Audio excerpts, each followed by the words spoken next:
Hello, welcome to this week's Pop Culture Therapy. I'm Advent Nebula. And I am Cruellica Kain. How are you all doing today? Hopefully as good as we are. Now, it's been probably about 2.5 weeks since the last one we've done when this goes up. And it's been kind of a busy week. Game of Thrones has come back. Colorado Anime Fest has come and gone for us. And Avengers Endgame has come out. So it's been a pretty big development. It's also along the line on pop culture if you look out there too. There's been a lot going on. I know the most recent things, I think around the last time we were doing the Pop Culture Therapy, our last podcast, we had the new Star Wars trailer come out. Yep, the new Star Wars trailer had come out around that time. And the reaction's been pretty much a mixed bag since that came out, but been drowned out since Endgame came out. I think Endgame helped take a lot of the narrative away from Star Wars, which in my personal opinion is probably a good thing, because while the fandom is immense, I'm not really part of it. I'm more of an outsider looking in. But before we really get into Endgame, let's kind of go over other things that we've been participating in pop culture, only because Endgame I know we could talk for hours. We could talk for hours, and we don't really want to go on spoiler talk on this, because let's keep that for another time. Exactly, when more and more people hopefully have seen the film. Yeah. So I guess for myself, anime wise, I haven't watched too many of the newer series that have come out, except for like Fruits Basket and Wiseman's Grandchild. I haven't watched any of Wiseman's Grandchild yet. I've been keeping up with Fruits Basket. Been watching Fairy Gone, which I love dark fantasy, and this is right up my alley. And from what I've seen of Wiseman's Grandchild, I actually really enjoy it. I won't go too much into the story since you haven't seen it yet, but it's definitely worth a watch. I've been catching up on Black Clover, because that's like my shonen series du jour that I love watching, even though Kaiji Okami loves calling it Black Clover Full Metal Alchemist. I just call it Fairy Tail with a version of Shonen Jump. But in all honesty, Shonen Jump series are Shonen Jump series.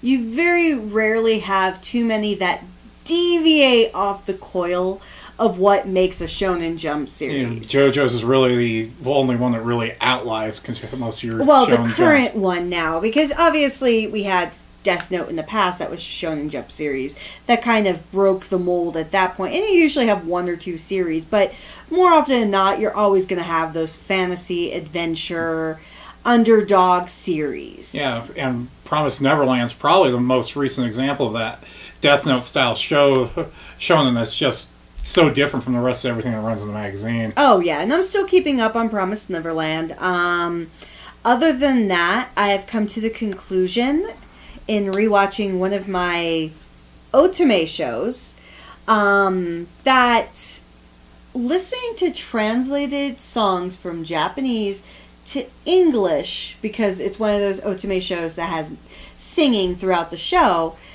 doesn't work very well. And I was one of those wishers of so it's called Dance with the Devils. Obviously, it's a shoujo. It's ridiculous.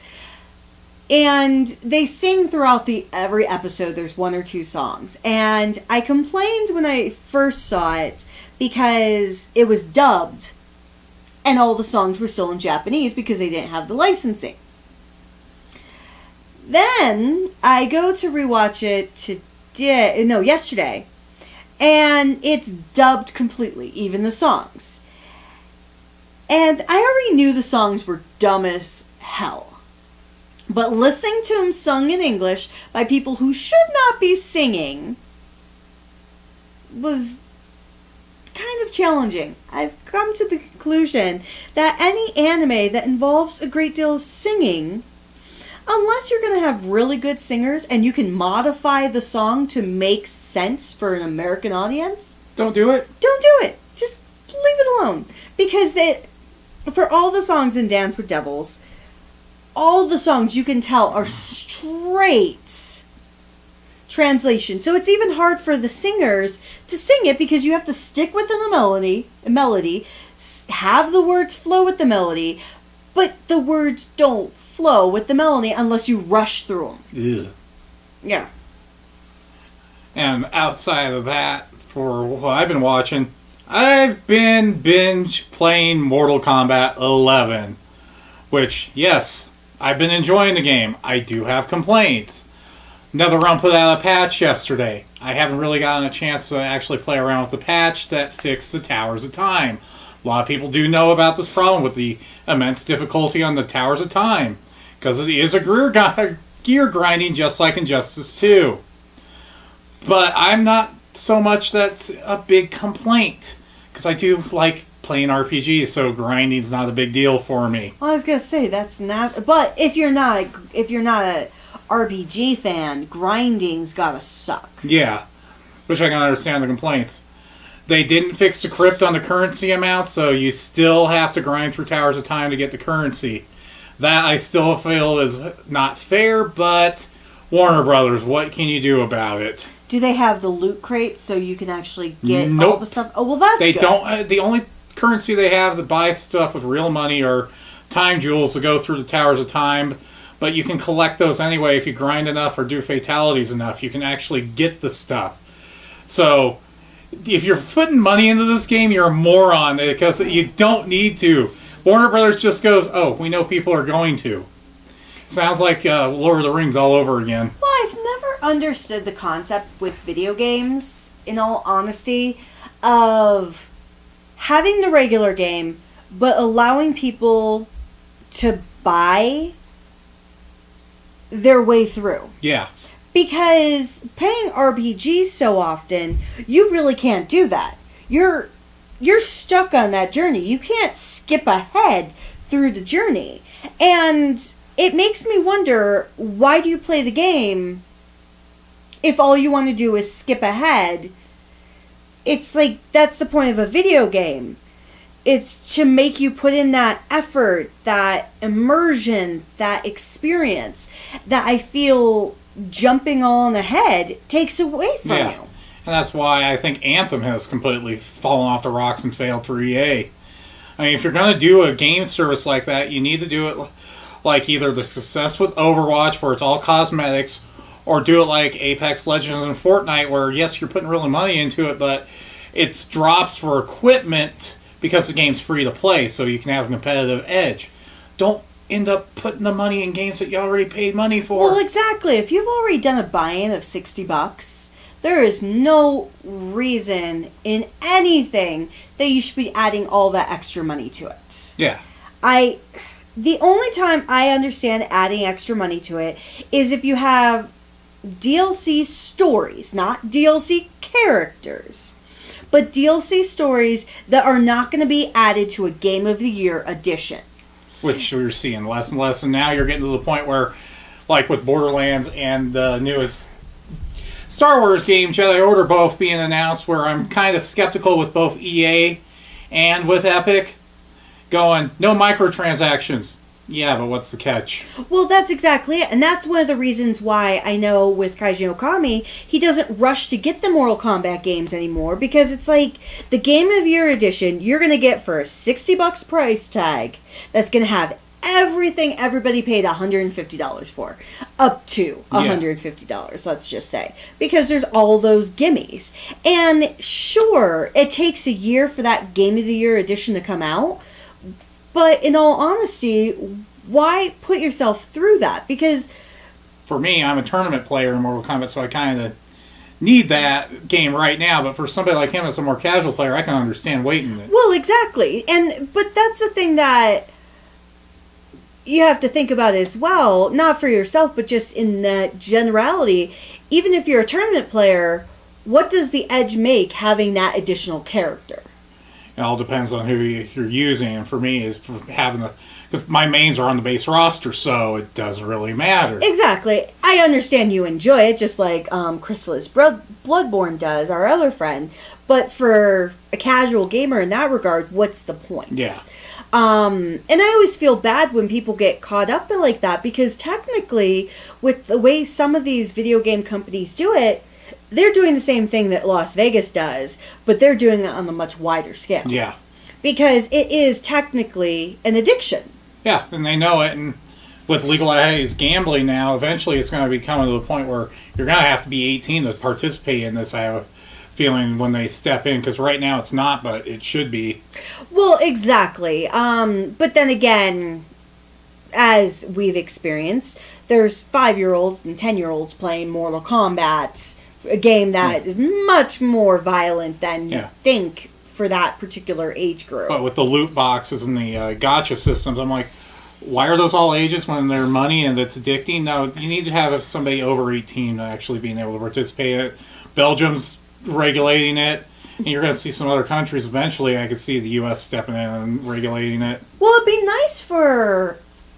Not that I think this is ideal for any kids, because I know none of this crap existed when I was a kid. Didn't exist when I was a kid. Parental controls on the internet, they existed probably like mid-2000s. I know a little bit earlier than that, but really on a widespread scale. So we had parental controls on television in the late 90s, which I have to say I trolled some of my friends with, setting parental controls for things that they always watch, like VH1. But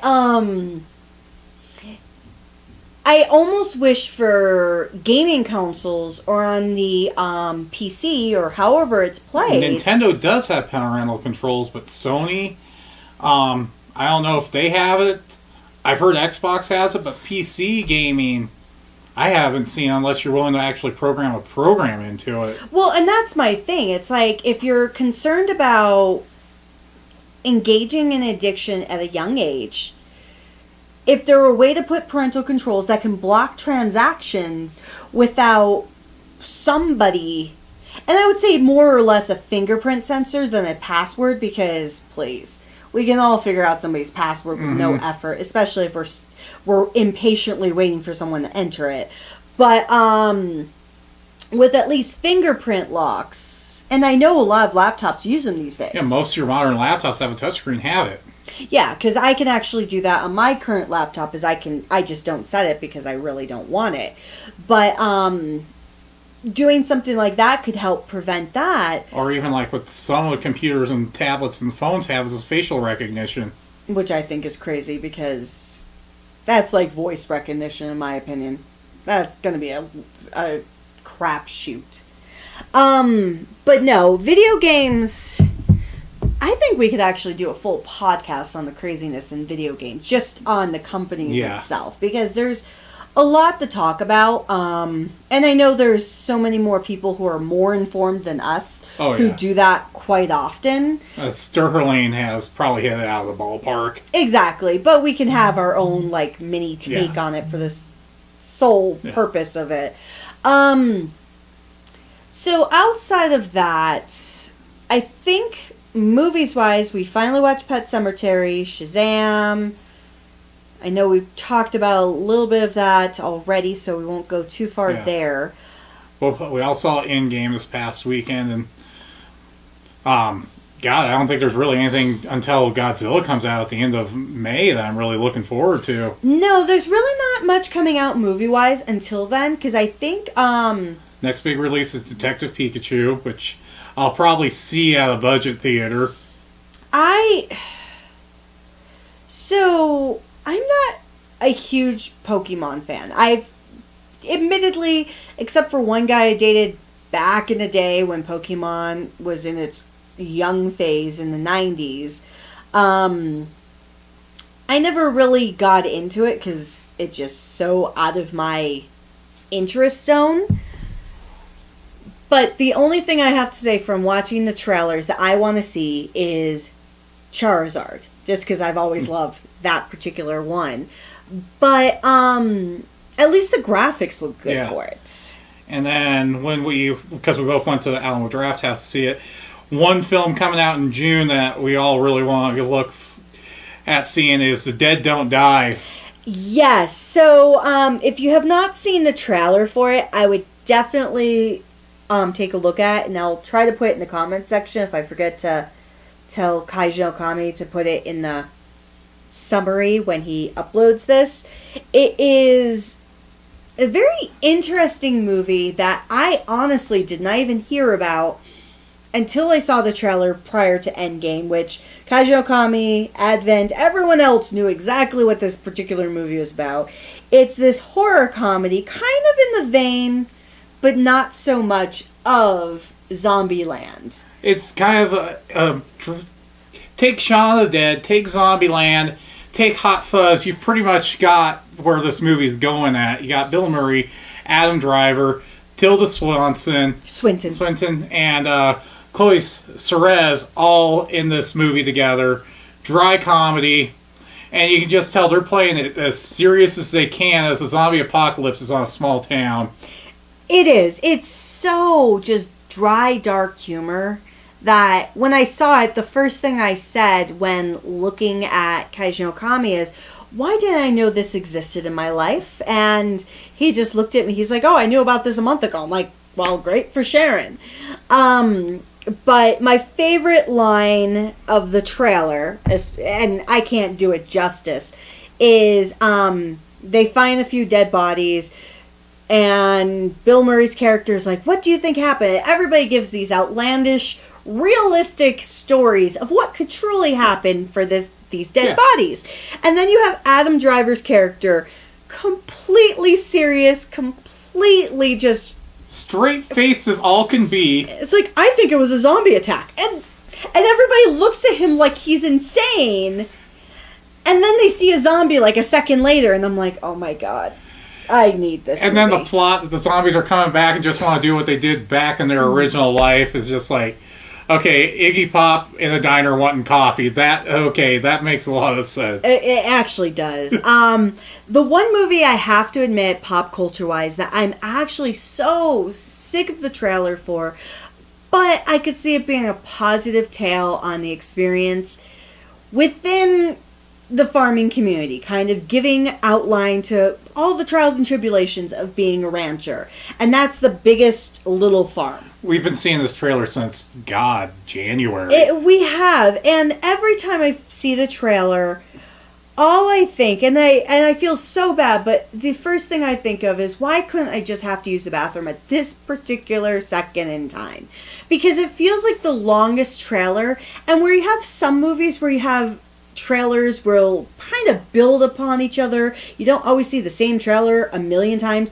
This one, I think I've seen the same trailer about 20 times. They've only done 2 cuts of the trailer, and it's the only ones we're getting. Another movie that I want to see, but I have to see the predecessors first, is John Wick. Yeah, I need to see the second John Wick. I've seen the first, been a while. Do want to see them all together, though, when they do come out. And before we get into the latter half of summer, Aladdin's kind of piqued my interest, but not something I'm going to see right away. So, I also want to see Rocket Man. But you're an Elton John fan. I love Elton John. Well, I really loved him in Tommy, but I've always loved his music, and it'd be kind of interesting. The only concern I have about it is it's going to be playing up the exact same tropes that Bohemian Rhapsody was. Mm-hmm, and the entire movie was approved by Elton John, so it's going to be kind of like the same situation with Bohemian Rhapsody. Well, at least Elton John's still alive to approve the damn film. Yeah. So a couple of other movies that I'm looking forward to seeing, at least there's a few movies over the summer. Yeah, because we got Spider-Man Far From Home and on 4th of July weekend. We have Spider-Man. We also have Once Upon a Time in Hollywood. That's at the end of July. We have Child's Play, which I'm kind of back and forth on. The horror movie fan in me is dedicated to wanting to see it. The realist in me, who has been burned way too many times By remakes, is a little fearful, especially because they're not going with the same style as the original Child's Play. For anybody who doesn't know, with new Child's Play remake, they've been very upfront with this. It's not supernatural based, it's rogue AI. And that's kind of why my concern is. Having Charles Lee Ray do this terrible thing and throw his spirit into the body of a doll and giving it life through it has always been a fascinating concept, especially when you get later into the films and you kind of see a little bit more. Yes, it was so cheesy with Bride of Chucky, Son of Chucky, but when you get to like Curse of Chucky and things like that, you kind of go into a different realm. This having a rogue AI, I understand it's supposed to be more relevant to the modern era, but they tried that honestly with Freddy, and look how well that turned out. And that's not the worst of the horror remakes we've gotten over the years. No. I do have to say Men in Black International does look funny, but I don't know if I'm really bought into wanting to go see it. Yeah. And then Tom Cruise has Abduction coming out, which I've heard very little about. Not really know anything on it. I gotta look forward to that because I saw a brief teaser for it. Lion King, not really feeling it because it looks like it's just going to be a shot-for-shot remake of the original animated movie. Well, I have to admit, if they take out the songs like they did with the remake of Jungle Book. Now, I love the songs because they were always the greatest thing in the original Disney movies. But when they did the Disney live-action take of Jungle Book, that was very well done. And they did it pretty much just same motif as the original animated film. And I thought it hit on a lot of those aspects really well. So, while I've not always been the biggest fan of Lion King, because I have faith in what they've done for similar motifs, it'll be great. I'm not looking forward to when they make Maleficent 2, though. Yeah. And then we close out the summer with It Chapter 2. Oh, that I am so looking forward to. So if you have not read the book, definitely be aware it's a very long book. It's about, for the regular, it's between 900 to 1100 pages. The reason I say that range is because there's two cuts of the book. The longer version is the more unedited version, which, as screwed up as tale as it is, thinking when you can go unedited just seems kind of weird. But there are, at least from how the first movie went, and honestly, the Tim Curry adaptation from the 90s wasn't all that much different. They have taken out a lot of the extended supernatural elements, at least from the first film. Which they said more of that will be in the second half. Which I'm kind of hoping because there are a lot of crazier things that happen in the book that don't happen in the movie. And it'll be curious to see if they play around with that. It'll be really curious because this is the same studio and same team that's going to be working on The Stand next. Which, yes, and I have to admit, once again, The Stand is an incredible read, but it also is extremely long. But the one thing I've loved about Stephen King, especially his earlier works, I haven't read too much of his newer stuff. With all of his earlier works, he played upon so many fears that made sense. He played upon mental illness. He played upon spirituality. He played upon the fear of death with Pet Sematary. The fear of death, the fear of family, the fear of not fitting in. Think of Stand By Me, which is a great movie. Yeah. Great movie. If you read the book, I can understand why they didn't include the last 4 chapters in the movie just because it's so tragic. Well, and you also have a man who lost everything and had to figure out how to turn it around on him in Shawshank Redemption. Yeah. He was in prison for a crime he didn't commit, and you have to see his journey trying to figure out how to cope with And that. then The Green Mile was probably one of King's greatest literary works when it came to crime fiction. It was, and the one thing I loved about that when it came out is it actually came out in 6 novellas. So rather than having one long book, you actually got to play along the journey along with everyone else, because the 6 novellas came out, I think, like They came out every other year. He released it during that time. It was very separated, so you got the experience of journey alongside him, alongside everyone else. I believe he had everything written, but he wanted to do this as a promotional thing. Yeah, he did his promotional thing, and the movie adaptation, which is 3.5 hours, actually goes along the entire time span that the novellas take place in, because the novellas are over a 5-year period they take place, and so does the movie. And so I have faith that a lot of the newer adaptations of Stephen King outside of Dark Tower are really acknowledging the dichotomy of what Stephen King does. And the first It movie, or It Chapter 1, was incredible. It was one of those movies that, even if you've never read the book, you could follow along. Because that was one of the downsides, I have to admit, of the original miniseries. Yeah, because they were pulling from both the future story and the past story, which this way, cutting it up, made it so it's more streamlined. I do have to admit that does disappoint me a little bit, because that was the one benefit of the book, is in the book, it is very seamlessly flowed, where you have past, future, past, future, past, future, because you're kind of living as a child, going to the future, seeing the memories on throughout the entire novel, so you are feeling as jarred as all of these characters are, because what they experience, as you've seen in the first movie, if you've seen it, if you like horror movies, is they've dealt with a terrible situation. They have of just Pennywise himself, or itself, depending on how you look at it, or if you know the book, and then also taking into account, they didn't all have perfect lives themselves either. They all dealt with terrible situations, each individual character. Yeah, each one had a family life extremely screwed up. Which is, I have to admit, for a lot of kids in the 80s, what they were dealing with was very, very normal. Yeah, and then and in the book, the 60s. 50s. Yeah, it was the 50s. Because it was the 50s in the book, and then the 80s when they went to the current time. So, because it's a 27-year jump for both of those, because that's the point of it, is every 27 years Pennywise appears. Yeah. So that's why I think the movie is taking place in 2017. Yeah.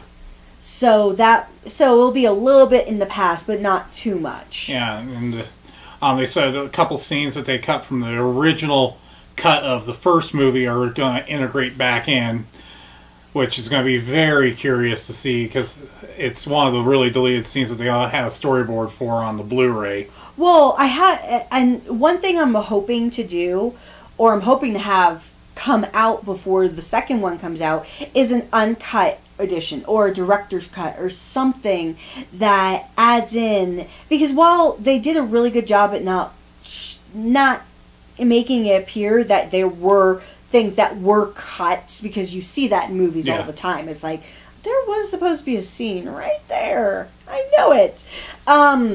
So that was the one thing I was really impressed about in that film. But I do want to see other things included into it, because that's the one thing they didn't do with the Blu-ray releases. They didn't give too much deleted scene. Yeah, they gave the 2 deleted scenes and the storyboard for something they had planned, and that was it. Exactly. So I anticipate that even if it's after the movie with a collection box set, there's going to be more to the story included. So I guess going back to Endgame, just because I know it's a great transition. Yeah. My Kaiji Okami hates it when I just jump and veer into traffic. But the reason I wanted to focus on Endgame, not really to go over spoilers, because I think we've all seen the terrible things that happens when you do that, But I actually want to talk about, without giving away spoilers, how the movie was done, especially because it is 11 years now. Yeah, 11 years, 23 movies. 22. This was the 23rd movie. And No, it's the 22nd. I swear it was the 22nd. I thought they said 21 movies before this one. I have it. Give me a sec. But nevertheless, we went on a long journey of films. So there were a lot of movies, and it all started really with Iron Man, which I loved. Yeah, it's 23. Oh, 23. Sorry about that. Then Alamo may have been wrong when I was looking at those posters. But nevertheless, 23 films with this one included. We've had a lot of ups and downs. We've had a lot of good movies, bad movies. And I'm not putting it out there to say, oh my God, every character dies. Because that's really not what happens. They just completed a lot of story arcs, and a few are going to continue on. They did. They completed a lot of story arcs. They made you feel as though the journey you've been on for the last 11 years with a number of these different characters, or all these different characters, even the newer ones, felt like they could shine through on their own in what was given. I will say, really not a spoiler, but just kind of a character thing. Because Captain Marvel was introduced so recently with her own film. They really didn't get a lot to do with her. They really didn't do much with her character in this film. And once again, I'm not spoiling anything because it's your journey to experience. But I do feel of all the characters that were presented in the movie, some got bigger scenes while others got more small, depending on what was their fate in the first film. So it was just kind of interesting to see how they all integrated. I would say my highlight characters would be one, Nebula, because I really do think as a villain character, and I really don't know much of her from the comics, Karen Gillan really did a great job developing this character and presenting so many different interesting elements for a child of Thanos. Yeah, she's a villain and an anti-hero both. Exactly. And so that was one of the standout characters for me. Another standout character for me from the film, everybody knows he's in the movie because of the trailers, is Hawkeye from Jeremy Renner. Yeah, with his Ronin character, it's just like, that's the most badass I've seen in a live-action version of Hawkeye. And it was amazing because, once again, this is a character I know briefly from the comics, because when I've read a lot of comics, he was there, but I never, to the extent of how they played him up in this film, he really was a standout character because he had a fascinating arc as well. And it was your first experience seeing the Ronin character. Yes, because I've always been Hawkeye if I've dealt with anything in the comics form. Another character that I really enjoyed overall in the story, just because of how they held what they were responsible for together, was Ant-Man. Yeah, Paul Rudd knocked this one out of the park. Well, exactly. And I understand how Ant-Man ends, but I know he's seen in the trailer, so it's, once again, not giving anything away. Who were your highlight characters? Banner was my biggest highlight through this whole movie. Not going to say what it is for somebody who hasn't seen the movie yet, but just the highlight of Banner's entire arc as Hulk through this movie and his transition from the events of Infinity War. Second highlight character for me, just because you didn't expect it coming, was Black Widow's arc. Yes, You just didn't see that arc coming the way it ends up ending.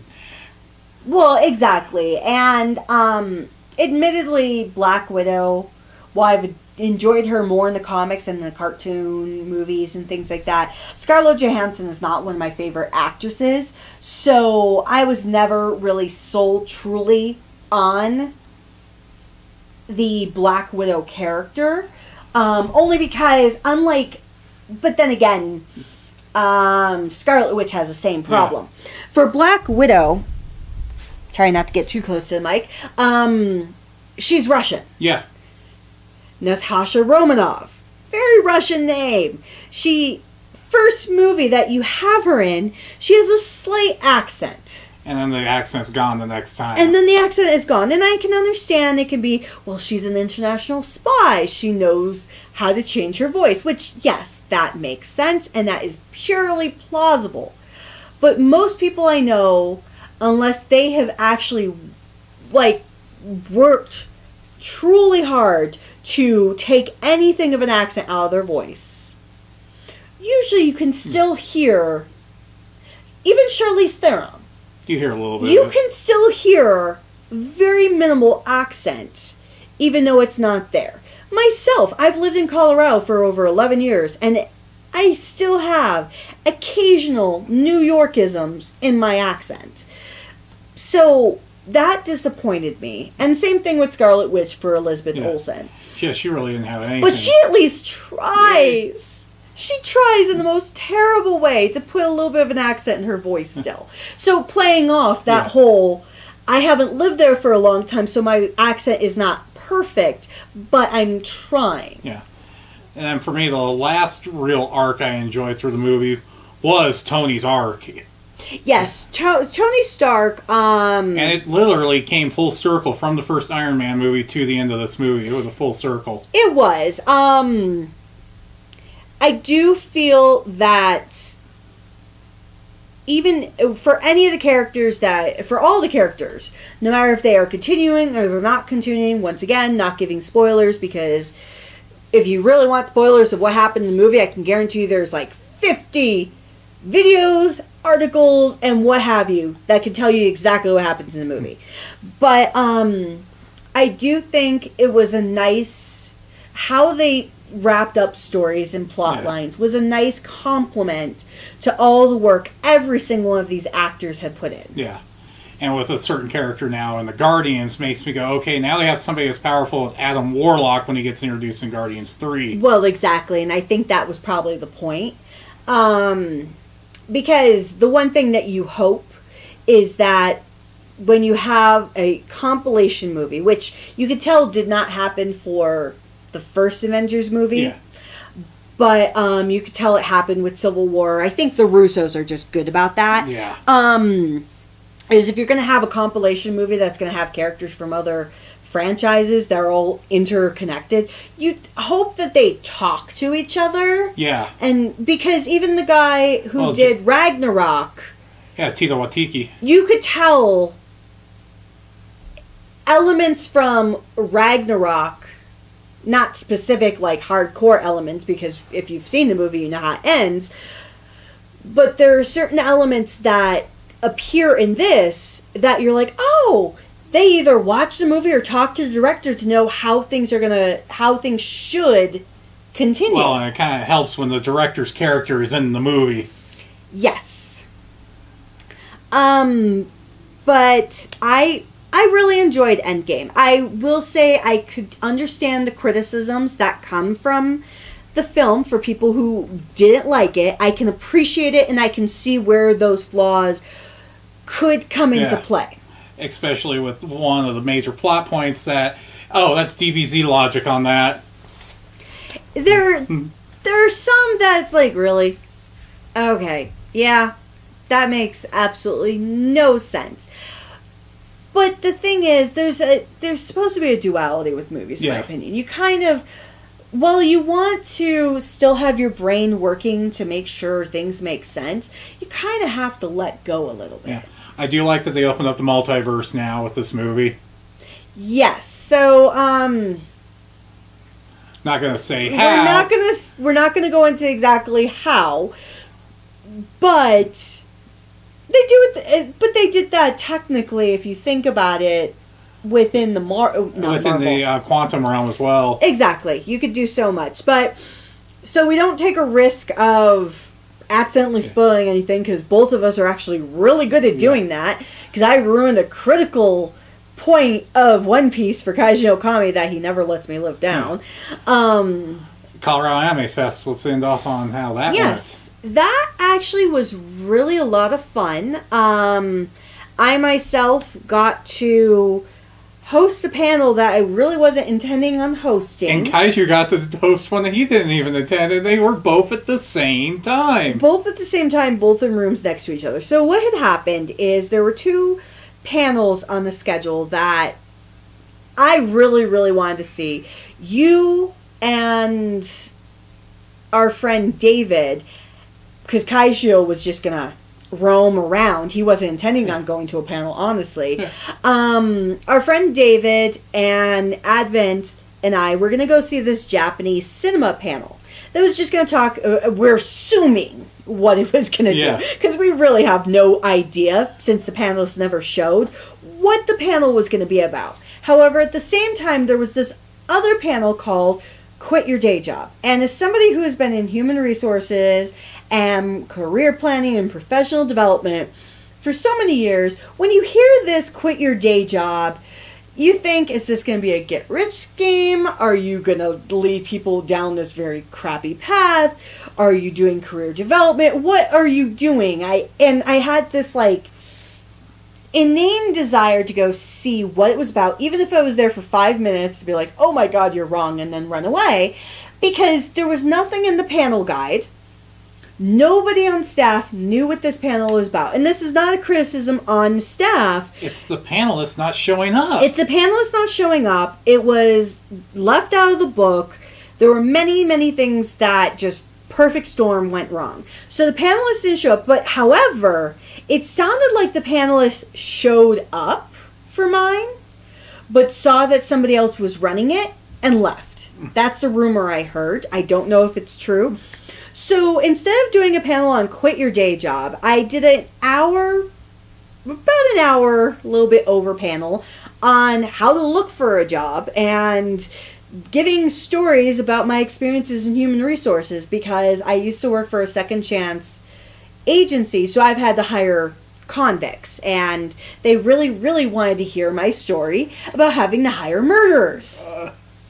So I had to explain that lovely situation, which was always, I don't know what this is for people. They always have this fascination of, why would you hire a murderer? So that was like, I was like, yeah, I did this. And the moment they heard murderer, it has to be an anime convention, because people don't believe it. They're like, we want to hear this story. I was like, oh my god. I was like, fine. I've told this story like 1,000,000 times. Everybody knows it. Yeah. And yes, if anybody in the comment section really wants to hear it at some point, I will definitely tell it on a live stream or something like that. But then the Japanese cinema, which you sat in on. Yeah.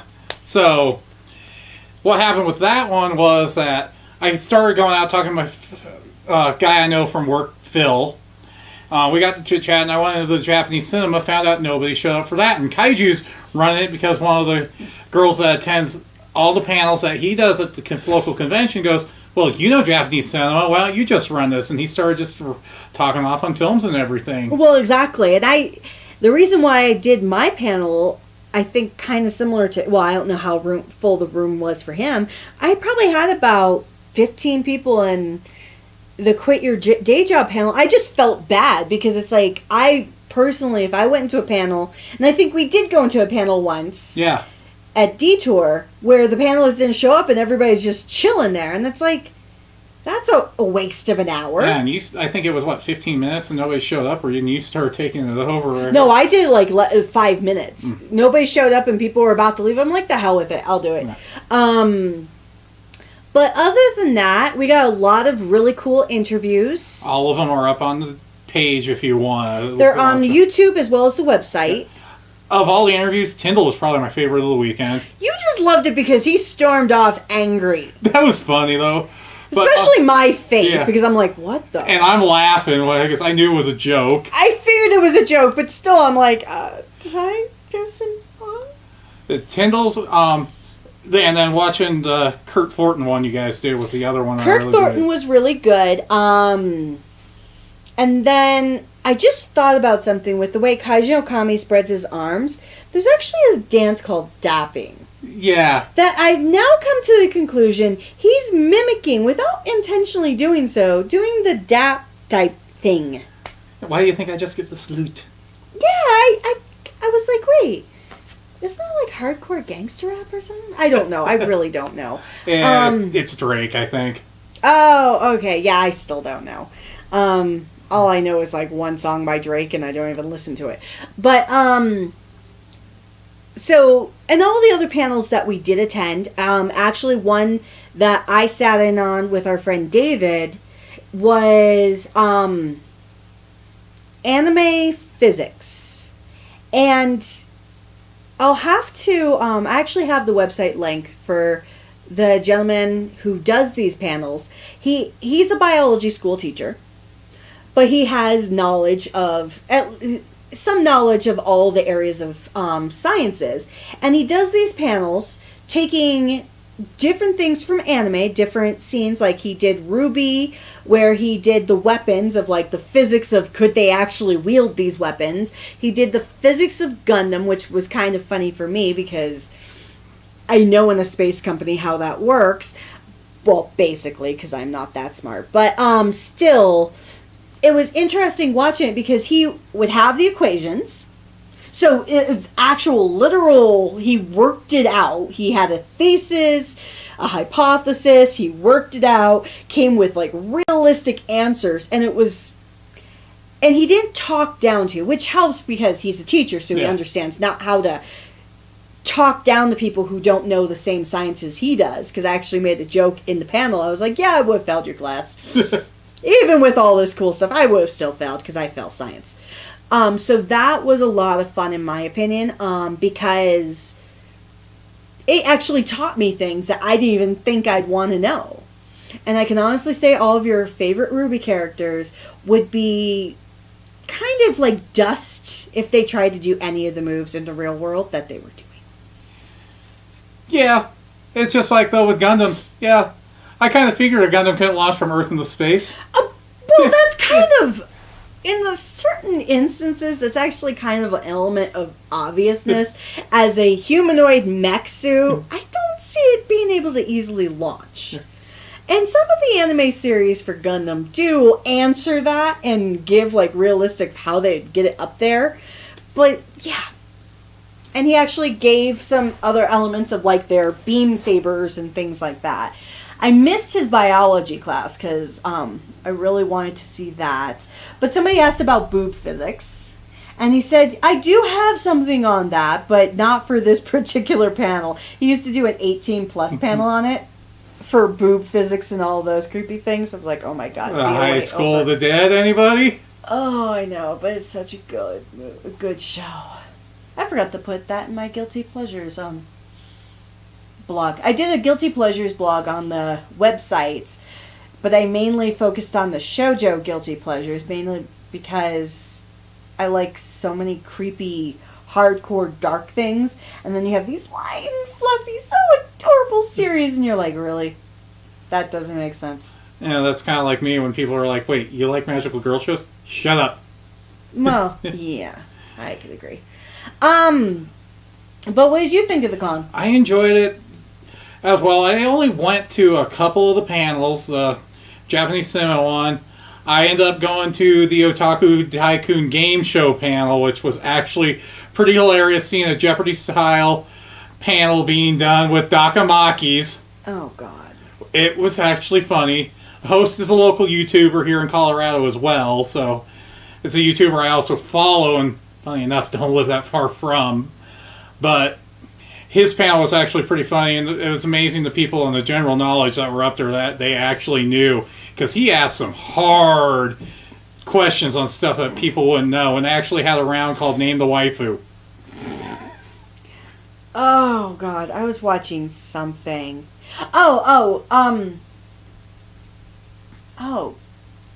Jeez, I'm going to have to look up the Funimation show I was watching.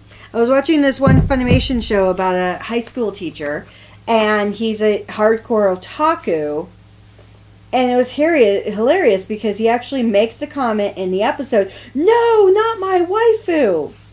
So if I don't remember for this, I will remember for our next podcast, because it was just so ridiculous, and I'm like, oh my god, they're putting it into anime now. Yeah, they've been for a while. I know, but I've escaped it apparently, but And speaking of anime, we will be doing next podcast on our favorite 90s anime. We originally promised it for this one, but there was just so much that went on. There was. And we wanted to kind of not put too much coverage into splitting it up and making an extremely long podcast. Yeah. And the one benefit that we've talked about for our top 10 90s anime is we're actually not going to share the lists with each other. So when we're talking about that, we may have series that are the same on both lists. They may end up being in the same spot or completely different places. Well, exactly. So it's going to be interesting because for me, 90s anime really is the golden age of anime, 80s to 90s, because there's just so much. And it's when it became, I know it's a negative term to say it, mainstream. Because usually when you hear mainstream, it usually takes away a lot of the fun qualities of it. But because it became such a normative thing, it obviously picked up more in the 2000s, but between the 80s and 90s, there's just so many good shows. And the 90s, usually there's a lot of shows in there that, yes, you're going to have the Cowboy Bebops, the Outlaw Stars, things like that, but there's so many other stories that people probably have not thought of that came in the 90s. And some of our short-form OVA series that may only run from 6 to 13 episodes. Mm-hmm. And then you have some that are the more familiar long-running shonen shows. Well, exactly. So my hope is, yes, I did something, and obviously you don't have to. I purposely took out a lot of the more, well, I couldn't take out all the mainstream ones because what is mainstream to the world may not equate everywhere. Like Cowboy Bebop, Outlaw Star, those are great stories. Trigun, those are fantastic stories in their own right. I wasn't going to include them on the list because I wanted to try to take in some others that you may not have heard of. Yeah, and I have I know it's going to be on your list too, a really obscure show that it was adapted as an OVA before it was a TV series. Oh yeah, most likely. Yeah, I have definitely some ones that even I haven't watched in forever, but just the first time I've watched it. I think my favorite that I may or may not mention, I'm kind of going back and forth on it. Most of the main characters are named after foods. Oh, yes. Yes. But they're not the most appropriate characters in the world. No. And the ladies don't dress in the most appropriate attire. Oh, no. When you're wearing suspenders is your only thing for a bra, no. It's really not. But on that note, because once again, boob physics, I think we will cut it there. Yes. So, as always, thank you for joining us, and hopefully we'll be able to chat with you next time. See you later. Bye.